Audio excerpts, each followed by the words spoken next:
gentlemen, welcome to Renee Box Young, a platform where we simply discuss, critique, and analyze, and simply talk about the sport of boxing in a level-headed, mature, coherent fashion. Definitely subscribers since day one, recent subscribers.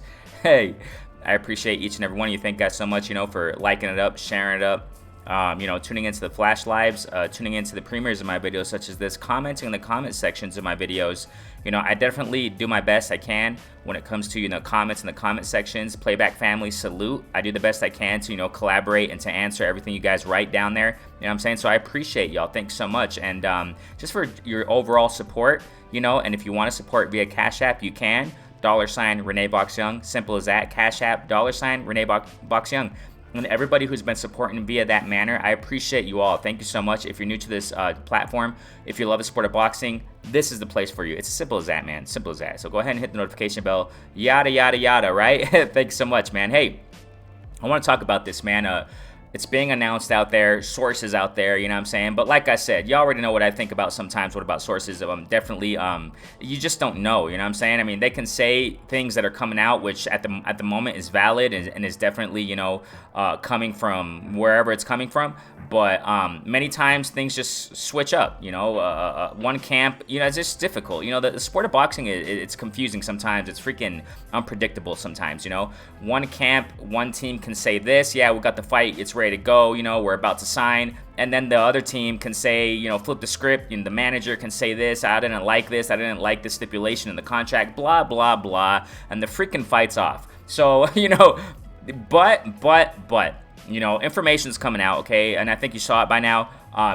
Information just runs rampant when it comes to sport of boxing, everywhere. It's just, spreads like wildfire. Chris Eubank Jr., man, probably going to fight, it sounds like, Conor Benn.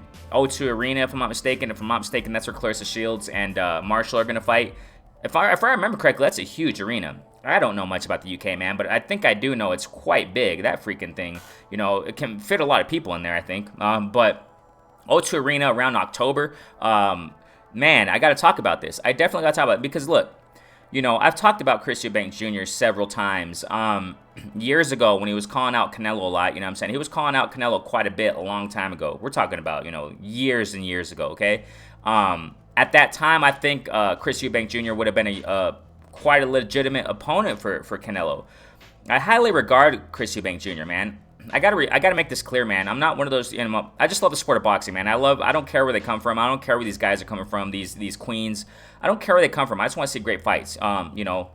Lo and behold, Katie Taylor, if I'm not mistaken, she's from Ireland, right? She put up a wonderful performance against Amanda Serrano. Amanda Serrano, comes from, I think, Puerto Rico. I don't care where they come from. You know what I'm saying?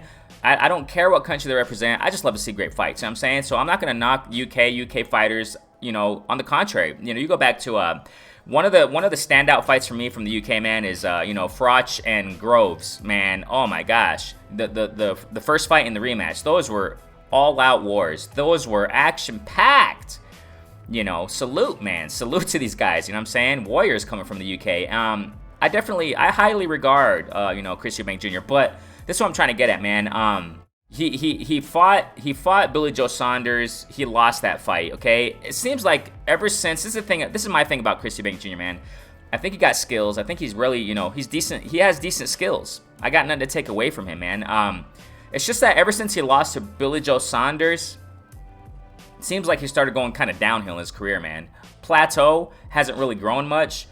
Flips to Roy Jones Jr. as his trainer or whatever for a few fights, and I don't know, man. You know what I'm saying? And his opponents also, ever since Billy Joe Saunders, I think they should have had a rematch. I don't know what the heck happened there. I don't know what happened between Billy Joe Saunders and Chris Eubank Jr. There should have been a rematch in that one. And if I remember correctly, Chris Eubank Jr. lost to Groves also. If I'm not mistaken, the World Super Series over in the UK that they did. Amazing stuff right there, man. That tournament, wow. Those tournaments are awesome. And I don't know if they're doing that again, but I don't know. The Super Series. But I think it lost to George Groves also. But ever since it seems to me like the Billy Joe Saunders fight, Chris Eubank Jr.'s opponents, he still got the skills and stuff, but I don't know, man. I just got to see Chris Eubank Jr. step it up. When he was like, I go back to this. When he was calling out Canelo years ago, I'm not talking about recent call-outs. No, years and years ago. We're talking about maybe 6 years ago. Chris Eubank Jr. at that time, I really liked how he was coming up.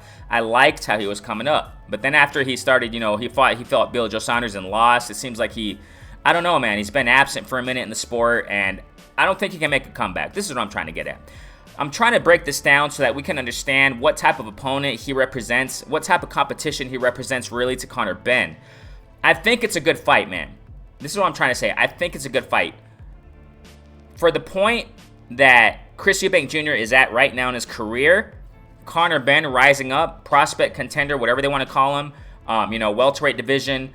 They're going to fight at a catchweight according to if it's going to even go down. Hopefully it's going to become official soon. By the time I push this video, you already know when it comes to when I say these things, I don't do the breaking news stuff because by the time you post a video on breaking news, the next 30 minutes, it flips, it changes sometimes. That's just the freaking sport. That's why I don't do breaking news. But that's just me, right? But, by the time I post this video up, it's probably going to be announced official. Hopefully, okay? But Conor Benn, the way he's been coming up, man, it's been time for him to step it up. That's why I personally think, man, honestly, with Chris Eubank Jr.'s experience that he has in the sport, I guess we can consider him to a certain degree a vet. He's been in the sport for a long time, for a minute. Conor Benn's rising up, been rising up in the welterweight division. It's been time for Conor Benn to step it up in this freaking competition. It's been time, okay? I think Conor Benn's decent, man. I really do. I think he's a decent fighter, man, and they're going to fight at catchweight. That's kind of what caught me off guard. I thought Conor Benn was going to continue fighting in the welterweight division, but, I guess it is what it is. That's boxing, right? 156, if I'm not mistaken, a catchweight. Chris Eubank Jr. is going to have to go down a bit, but I think this is a decent fight, man. This is a good test for Conor Benn. This is my humble opinion. This is a good test for Conor Benn. And I know there's going to be people out there. I know it, man. They're going to be talking about, these guys, they're only fighting UK fighters and, British against British, That's fine, though, for me, man. This is a decent step-up fight for Conor Benn, in my humble opinion. Conor Benn was talking about, fighting, Adrian Broner. It seems, this is the thing, man. As of late, it seems like Conor Benn has just been shooting for the star status thing. I honestly can care less about this star status stuff. I don't really care how big a star a freaking fighter is. I want to see elite versus elite. Remember, ladies and gentlemen, there was a question out there on, social media that was asked something along the lines of, is Chocolatito a superstar, in the sport? He's not a superstar in my humble opinion, but he's a freaking legend, man. You know what I'm saying? That's what I'm saying, that to be a legend, I guess you don't have to necessarily be a superstar. And promoters nowadays, like for example, Erlerby, right? This whole thing with Tank Davis, their hype on making him a superstar, doesn't mean you're fighting the top. Let's just make that clear. Just because you're a freaking superstar in the sport doesn't mean you're fighting the top competition. It's not. Look at Ryan Garcia. I guess they can call him a superstar because his freaking following. But he's not. He hasn't fought top competition. Fortuna's not top competition. That's my point. My point is, now Jake Paul, he's a superstar because of his social media following, blah, blah, blah. He's in the sport, pro boxing, got a decent opponent ahead of him. Good stuff right there, man. That's a good fight. He's a star, but doesn't mean you're fighting the best. We got to make that clear. Conor Benn, man, his shoot has been that. He wants to fight like big names, and they're not necessarily, for example, he's been calling out Adrian Broner for a minute. He's been calling out names, I'm talking about for months, for a while, but it's not necessarily, top competition. Let's just be factual. Adrian Broner is not top competition anymore, ladies and gentlemen. Adrian Broner, it's over. He's going to come back and fight Figueroa, right? Omar Figueroa, if I'm not mistaken, Brandon's brother, right? That's not top competition, man. Adrian Broner, I don't think he'll ever become champ anymore. And you know why. And you know why I think that. If you don't, go ahead and check out my channel, man. And it's just an unbiased approach on all this, okay? I'm not no freaking man fan. Adrian Broner, he has great accolades in the career, but in his career, amazing. But as of these days, as of the last 6 years, it's just not, he doesn't have the blah, blah, blah. You know the story to Adrian Broner. I don't want to get into that talk, but Conor Benn, he's been shooting for those names, those has-beens, to build up his name more. Not necessarily fight the best, okay? Not necessarily fight the best. However, Chris Eubank Jr., according to where Conor Benn is at right now in his career, it looks like a decent fight, man. This is a decent fight. Conor Benn, he has needed to step up for a while. I think this is a nice step-up fight for Conor Benn, man. That's what I'm trying to say here. After this fight, if he beats Chris Eubank Jr., I like to look ahead. I like to, look at all things. If he gets past Chris Eubank Jr., Conor Benn has to freaking step it up with these top 5 welterweights, man. He has to. I think he has the skills to do it, but then again, is he going to go back down to welterweight division? Who knows? Is he going to fight, at 154? What's he going to do? What's Conor Benn going to do? Why is he moving up to the catchweight? I really don't know, man. I don't know. You know what I'm saying? But it's a decent fight, man. I think this is a decent fight. Skill-wise, I see it 50-50, man. I see this fight 50-50. Like I said, Chris Eubank Jr., man, his last fight, he tried to look a lot like Roy Jones Jr. I don't know why, and he was getting caught a lot doing that. He was getting caught a lot doing that, ladies and gentlemen. Whoever the heck he fought, I really don't know. Respect to his opponent. But, his last fight, I'm just going to put it like that. Chris Eubank Jr., and yes, I saw the fight. I'm not going to talk about a fighter if I haven't seen their fights, okay? Chris Eubank Jr. in his last fight, he was getting caught a lot trying to look like Roy Jones Jr. in that ring, man. I mean, you know what I'm saying? That's where I think Chris Eubank Jr. is kind of falling off, okay? And because, like I said, ever since the Billy Joe Saunders fight, it seems like he's just been going kind of down. Plateau, especially with his opponents. Chris Eubank Jr., man, I don't think, that's just where he's at right now. And skill-wise, stylistically, it's going to serve for a fun fight, man. This is going to serve for a fun fight. It's going to be action-packed. It's going to be an action-packed fight, in my humble opinion. They're going to bang. After they study each other out, you know what I'm saying? They call it the study rounds, whatever the heck they call it, right? But they're going to bang, man. They're going to bang, and it's going to serve for a wonderful fight. Wonderful fight. That's just my opinion on this one. I think it's a 50-50 fight, man. What do you guys think about this? I got to hear from you guys.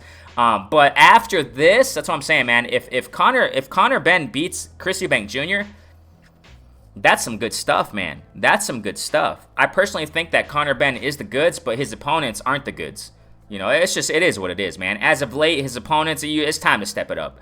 There's a time, ladies and gentlemen, there is a time where these fighters got to stop being freaking, you know what I'm saying, babied in their careers.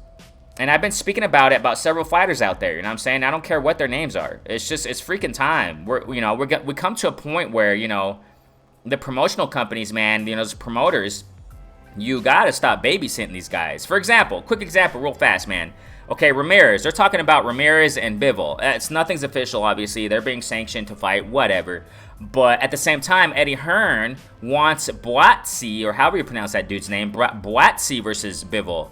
Screw the Boatsi fight and make Ramirez versus Bivol. Why? Because Golden Boy have been babysitting Ramirez way too freaking long, and I say the same about Tank Davis under Mayweather Promotions, and there's a list of other fighters out there. Who I think that, but at the same time, you got fighters out there who are definitely going for the gusto, fighting the top, and respect to that, because that is what the sport is about. Ladies and gentlemen, I'm telling you, same thing I feel about Conor Benn. It's a nice step-up fight for him, and Chris Eubank Jr., and after that, I want to see Conor Benn, if he gets through Chris Eubank, I see it 50-50 fight. I see it a close fight, man. I do.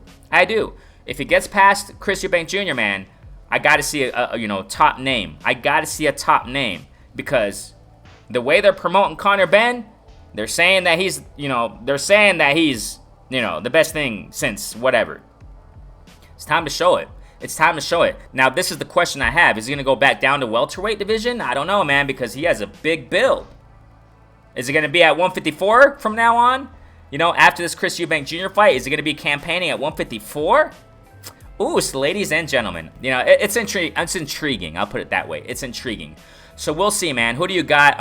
Hopefully, by the time I push this video, hopefully there's going to be no shenanigans. And all of a sudden, oh, well, this team didn't agree, and screw all that. I'm tired of that, man. I'm tired of that talk. That's why I don't talk about Spencer or Bud anymore, really. Yeah, I do a post here and there, whatever, but screw all this drama. Screw all this soap opera stuff. Get to freaking signing it. Get to two teams. Let's just get it. Let's get it. The sport of boxing, and there are several fighters out there who are showing the example. Fight in legacy fights. Unifying the divisions. Queens are showing what more men pro boxers should do. Female pro boxers are showing and setting the example for a lot of these male pro fighters out there. I'm not saying all of them, obviously, because you got several male fighters out there, pro fighters, who are setting the example also. So screw this whole, I don't want to hear this by the time I post this video, man. You know, oh, well, you know, the piece of the pie, whatever the heck. I really don't care what they talk about. You know, if it's being said by a valid source out there, and I'm sure you guys saw it already. I'm sure you guys seen it from several sources out there already. I don't even have to name names. I'm sure you're seeing it out there on Twitter or whatever. Valid sources are saying this, that, you know, this is about ready, this fight. Better be, because Conor needs to step it up. So, hey, man, Renee Boxing, what do you think? Go ahead and comment in the comment section. Thank you guys so much, man. Like, subscribe, share it up. If you're new, hit the notification bell if you, you know, so you know when I push content such as this. Renee Boxing, a platform where we simply discuss, critique, analyze, simply talk about the sport of boxing in a level-headed, mature, coherent fashion. Hey, peace out, fam.